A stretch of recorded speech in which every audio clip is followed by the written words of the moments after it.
жашайбыз жалган бул заманда. Кичинекей кезден бери чогуу өсүп чоңойдук, мына эми бойго жетип жаңы гана ойгондук. Достор эми кыргызымдын азаматы бололу, кыргыз элдин намысын биригип чогуу коргойлу. Достор силерге айтарым, ууру киши болбогула, көчөдөгү адамдарды талап тунуп сокпогула. Жалынам, сыйынам, Кудайдан суранам, барына тилеймин ыймандын жолунан. Барыбыз барабыз Кудайдын алдына, биз азыр жашайбыз жалган бул заманда. Биз бул дүйнөгө убактылуу келгенбиз, ажалыбыз жеткенде жер астына кетебиз. Ошол себеп досторум, арам ишке кызыкпа, аркы күнөөнү унутпа.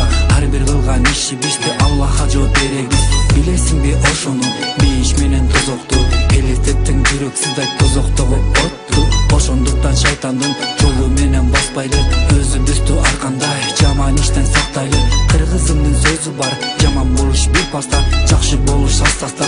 Ушул сөздү түшүнсөң, жүрөгүңө бек сакта.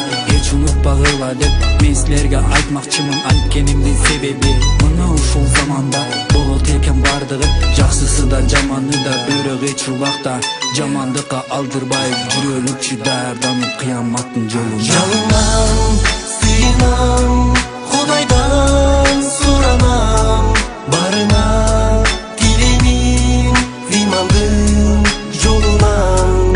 Барыбыз барабыз Кудайдын алдына, биз азыр жашайбыз жалган бул заманда. Айланамды карап туруп мен өзүмө суроо берем, эмне үчүн жарык дүйнө адамзатка жалган деген. Чынын деле ойлоп көрсөм, жарык дүйнө жалган дүйнө, бирок бизге баары бир да, билсек дагы байлык дүйнө. Ай бирок чынын деле байлык өлүм сактап калбайт, жаның үчүн жалынсаң да байлыгыңдын баарын албайт. Астыбызга ажал келсе жаныбызды сууруп кетет, аны эстесем дене боюм оту жок